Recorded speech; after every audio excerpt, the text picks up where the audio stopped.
পরে জান্নাতি হইয়া যদি কবরে যায়, আল্লাহ পাক এমন সুন্দরী হুর জান্নাতের মধ্যে দান করবেন। ওই হুরদের একটা নখ যদি জমিনের মধ্যে এরকম বের করে সূর্যের আলো পর্যন্ত বন্ধ হয়ে যাবে। ভাইরা আমার, ওই হুরেরা তাদের শরীরে শুধু ঘ্রাণ, কোনো গন্ধ নাই, দুর্গন্ধ নাই। জান্নাত এমন একটা জান্নাত আল্লাহ দান করবেন যেই জান্নাতে কোনো বাথরুম নাই। কি নেই? দুনিয়াতে বাথরুম ছাড়া বিল্ডিং নিবে ভাড়া।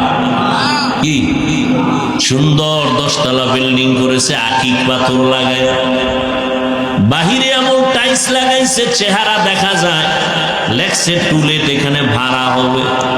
একজন বড় লোক আইসা নাম শুই নাই